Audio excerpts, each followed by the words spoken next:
Olá, Martini. Hoje é um dia muito especial porque eu tenho muita curiosidade por essas grandes figuras da Bíblia. A gente ouve quando é criança, ouve na missa, porque minha família era católica, agora no culto. Rei Davi, Salomão, Moisés, Abraão, são grandes figuras. Por que esses nomes eles são tão repetidos, as histórias são repetidas durante gerações e gerações e elas ficaram? Certamente porque todos eles enfrentaram adversidades muito grandes. E essas adversidades podem ser aplicadas a qualquer um de nós, porque a gente também enfrenta. Porque eles não eram...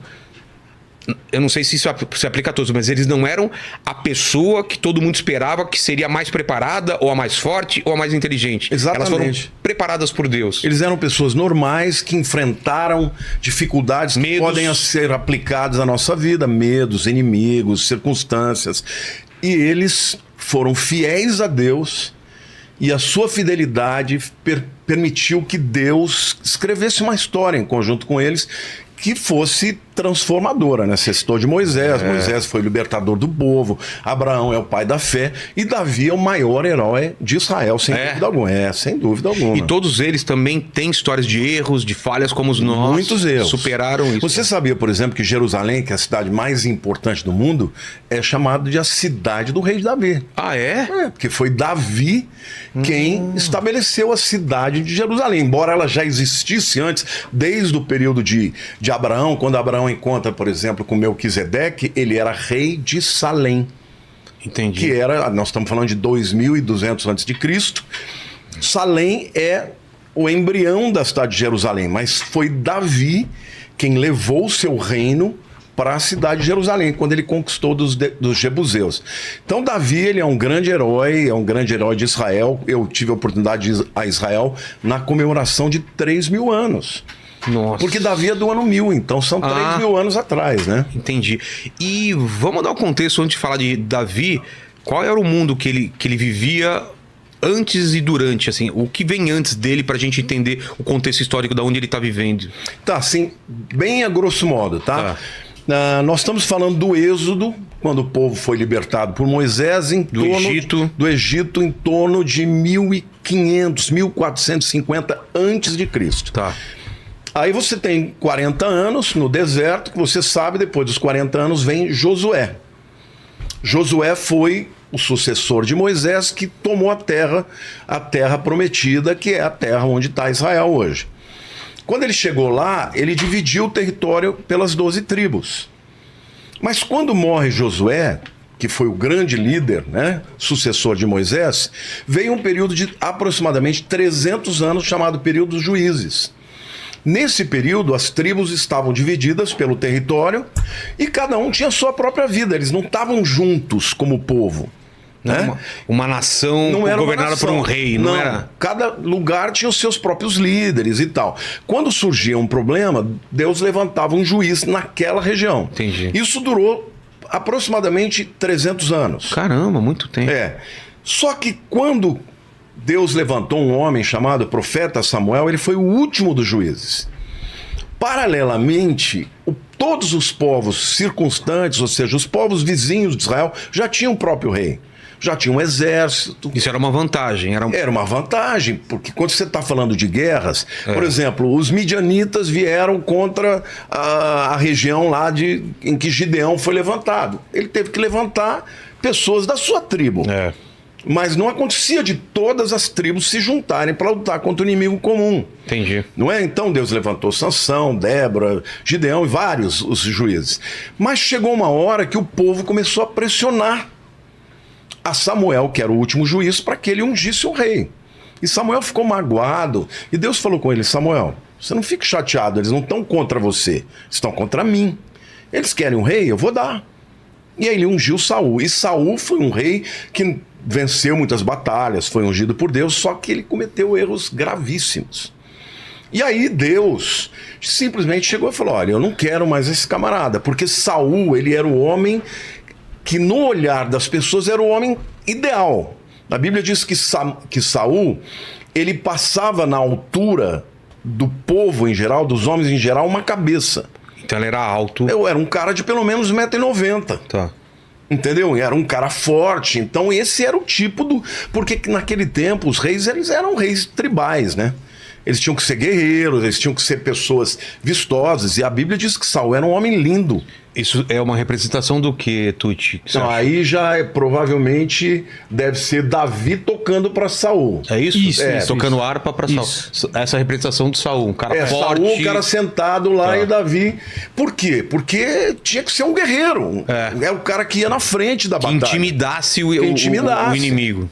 Acontece que Saul, ele lutava contra os filisteus, que eram os principais inimigos de Israel nessa época. Os filisteus, eles tinham, na verdade, 5 cidades-estados, né? Gaza, Gat, Ashkelon, Ekron e Asdod. 5 cidades-estados, eram um pessoal muito poderoso. Muito provavelmente os filisteus vieram da Europa, provavelmente, com certeza, da região da Grécia. Eles eram povos do mar.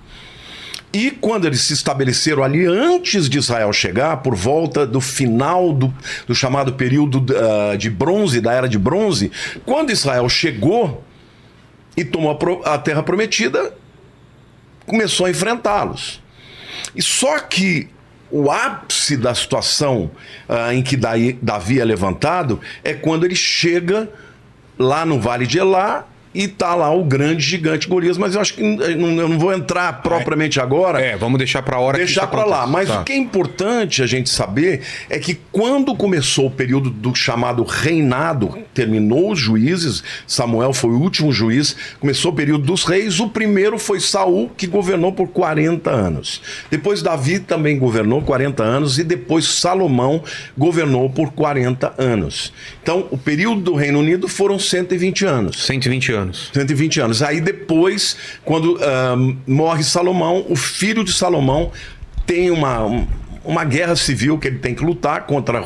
ele era Reoboão, contra Jeroboão, que era o capitão, né, de Salomão, mas que se levantou contra ele e dividiu o reino. Ficaram 10 tribos para o norte e as 2 do sul ficaram com o filho de Salomão, que é Roboão. Mas uma coisa que eu acho que é muito interessante a gente citar é que, por exemplo, os filisteus, eles tinham uma tecnologia mais avançada. Para guerra ou para tudo? Para guerra do que Israel. Por exemplo? Porque Israel, por exemplo, ele lutava com ferramentas de bronze. As espadas deles eram de bronze. E já os filisteus já conheciam a forja do ferro. Que era muito mais forte. resistente. Então, numa guerra, por exemplo, uma luta de espada, o bronze quebrava por conta disso. Mas Deus, o que ele fez? Quando Davi tem que fugir de Saul, ele fica 2 anos entre os filisteus. E lá ele aprende como é que fazer a forja da espada. E ele traz depois a tecnologia. A partir daí, Israel passou a ter ferramentas de ferro. Olha só, um detalhe desse muda tudo, né? Muda tudo. Então, assim, o período do final do juízo é um período muito bonito. Porque Samuel foi um homem extraordinário. Não sei se você já ouviu falar, mas Samuel, ele era filho de um casal muito, muito verdadeiro com Deus, que era Eucana e Ana. Ana era estéril. Eucana tinha 2 esposas. Uma chamava Penina. Penina no hebraico significa pescoço duro. Tá. Então, mas ela tinha filhos. Mas o Eucana amava mesmo, era Ana. Entendeu? E aí o que acontecia? A Penina chegava para Ana e falava assim: você é queridinha, mas sou eu que dou filhos para ele, sou estéril. Nossa. E aí um dia tá lá a Ana chorando. Se eu tivesse lá falando, eu não deixava. Se debulhando, entendeu? Perante Deus, a ponto do profeta, do sacerdote Eli, que era o líder ali da cidade de Shiló, né? O tabernáculo ficou durante 369 anos numa cidade chamada Shiló. Foi a primeira capital de Israel. E o tabernáculo, ele era importante por quê? Porque durante 3 festas do ano, que é Páscoa, depois Pentecostes, depois Tabernáculos, todas as tribos vinham para trazer as oferendas lá no tabernáculo. Porque no deserto o povo estava em torno do tabernáculo. Mas quando eles se dividiram com as tribos, Deus falou: olha, em 3 vezes vocês têm que vir. São chamadas festas de peregrinação, que é Páscoa, depois Pentecostes e depois Tabernáculos. Então quando eles vinham para trazer ofertas e tal. E Eli percebeu que Ana estava chorando. Ele até achou que ela estava bêbada. Perguntou, você está bebendo, né? Ela falou, não, eu estou chorando. Eu estou derramando meu coração perante Deus. E Deus falou, olha, eu vou te dar um filho. E ela, antes de Deus falar que ia dar um filho, ela fez um voto para Deus. Se o Senhor me der um filho, eu vou consagrá-lo ao Senhor.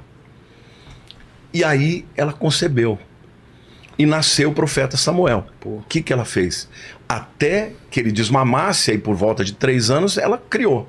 Mas quando ele ficou desmamado, ela entregou para Eli, para que ele fosse criado no próprio templo, no caso do tabernáculo. E ela voltou para a tribo dela, mas ela via o filho dela 3 vezes por ano. Entendi. Não é incrível? Agora, Deus não só abençoa ela dando Samuel, mas deu mais 5 filhos depois. Ah, é? É.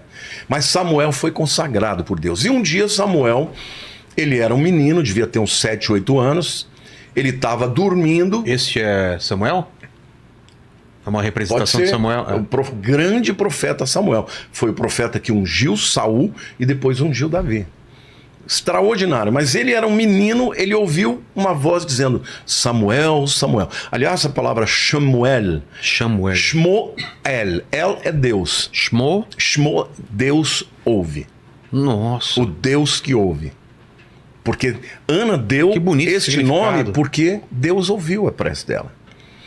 E ele estava lá e ele ouviu uma voz, Samuel, Samuel. Ele pensou que era Eli, foi lá, falou com Eli, Eli falou, não te falo, não chamei. Fez de novo. Na 3ª vez, Eli falou, olha, essa voz é a voz de Deus.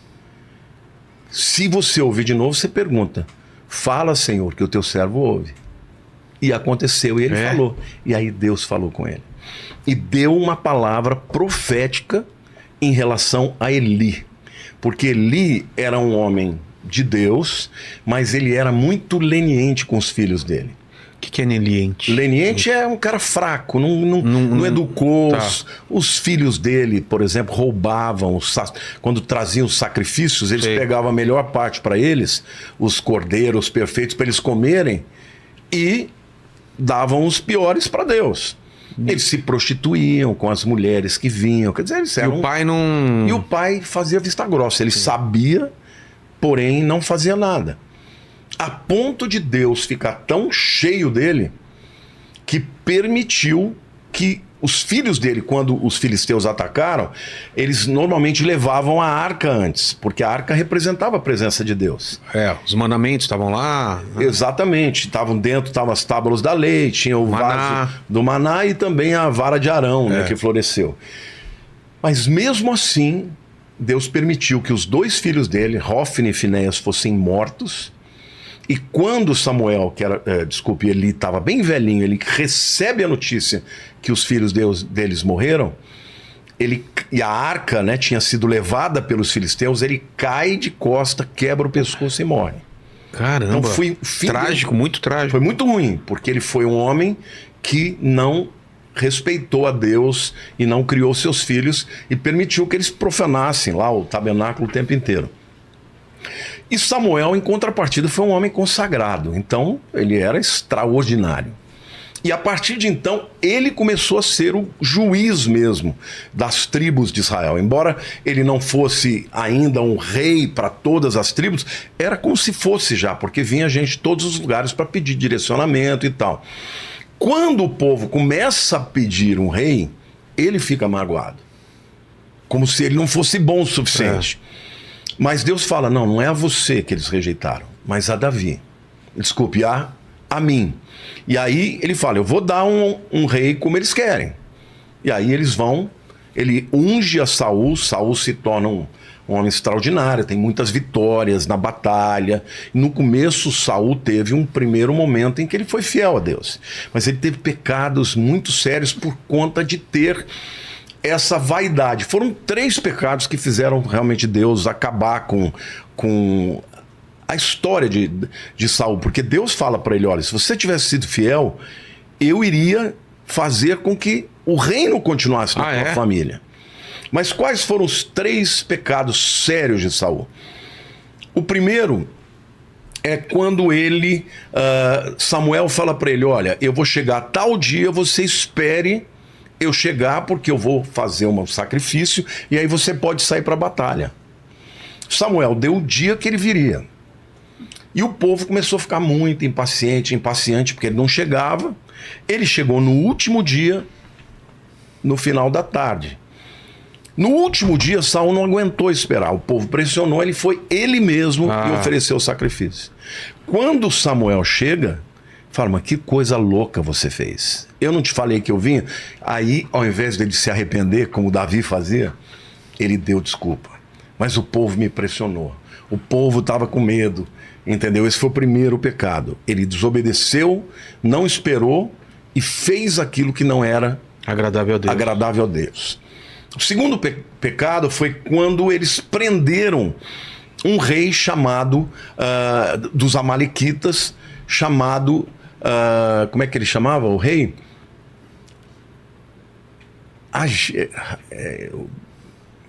Vamos me lembrar. O nome do rei. Era um rei Amalequita. E Deus mandou destruir tudo, matar, inclusive o rebanho e matar o rei. E Saul falou, pô, vou matar esse rebanho? Esse rebanho é dinheiro. Guardou o rebanho para si. E o rei, ele também não matou, deixou ele exibido como preso, como se fosse, ó, aqui como eu sou bom. Ou seja, desobedeceu. E aí Samuel também chegou e falou, mas pô, Deus não mandou você matar tudo? Ele falou, não, é que isso aqui eu vou dar de oferta para Deus. E Deus falou, não, para Deus mais importa obedecer do que sacrificar. E o rei depois foi embora, e um descendente desse rei Amalequita, ele se tornou o pior algoz do povo judeu, muitos anos na frente, estamos falando aí de 500 anos depois, que foi o Amã, que lá quando Israel estava na Pérsia já, ele quis exterminar o povo judeu através de um edito que ele fez o rei Assuero assinar. E aí Deus levantou a rainha Esther e tal, isso é uma outra história que a gente pode chegar aqui. Mas o fato, entendeu? É que Saul não matou o cara, e o descendente dele quase extermina o povo de Israel. E quando Deus deu a vitória, né, sobre Amã, aí nasceu a festa do Purim, que é uma festa celebrada sempre pelos judeus, hoje por volta sempre do carnaval, que é nesse período. Então, como Saul ele era desobediente demais, Deus tirou. E o terceiro pecado que ele fez é que quando Samuel morre, é importante dizer que antes Saul tinha baixado um decreto que ninguém podia consultar uma feiticeira, uma médium. Quando morre Samuel, ele consultou o Urim Tumim. Você ouviu falar aqui que era o Urim Tumim? Não. Urim Tumim, Urim significa luzes, né? Or, em hebraico, é luz. Im é o sufixo para plural, então luzes, né? Que muitos acreditam que era duas pedras, uma branca e uma pedra preta. Quando a pessoa consultava, o líder, o sacerdote consultava a Deus, Senhor, eu devo ir nessa batalha. Se fosse sim, a pedra branca brilhava sobrenaturalmente. Se fosse não, era preta que brilhava. Então, Saul consultou Urim Tumim, Deus não falou. Não falou através de profeta nenhum. E aí o que ele fez? Ele foi, se disfarçou, botou roupas andrajosas, roupas velhas, e foi consultar uma pitonisa, ou uma feiticeira, ou uma médium de Endor. E Deus abominou isso. E esse, inclusive, é um dos textos mais difíceis da Bíblia. Mas claro que ele não achava que estava enganando a Deus, era só para não ser reconhecido. Ele não estava nem aí com Deus. Ele falou, Deus não me ouve. Então eu vou ter uma resposta. Por quê? Porque os filisteus estavam vindo para cima dele. Ele começou a ter perdas. Deus retirou a unção dele e colocou sobre Davi. Entendeu? E o que aconteceu? Ele vai Consulta Samuel, digo que é um dos textos mais difíceis da Bíblia. Consulta a adivinha. Adivinha para que ela fizesse subir Samuel. Subir como? A vida? Voltar. A vida não. Ficar possuída por ele como uma médium, né? Pra consultar, pra consultar como... E aí vem a entidade, né? Que a gente não tem certeza se é Samuel ou não, né? Pode ser um demônio, pode ser... E ele repreende Saul e diz que você vai morrer amanhã. Sério? E ele morreu. Morre no dia seguinte. Ele foi no dia seguinte para a batalha contra os filisteus. Morreram 3 filhos dele. E quando ele percebeu que ele ia morrer, ele se joga em cima da... Ele pede pro escudeiro dele matá-lo. O cara não teve coragem. Ele se joga em cima da espada. Porque ele estava cercado, alguma coisa que ele ia morrer. Não, ele ia ser morto. Qual o medo que ele tinha? De ser prisioneiro. De ser prisioneiro, entendeu? De virar, entendeu? Chacota para os filisteus, né? Então ele se mata por conta desses 3 pecados que foram muito graves. Nesse interim, porque o que acontece? Quando Saul começa a pecar, Deus fala para Samuel: eu já não vou mais seguir com ele. E aí? Eu tenho um outro homem segundo o meu coração.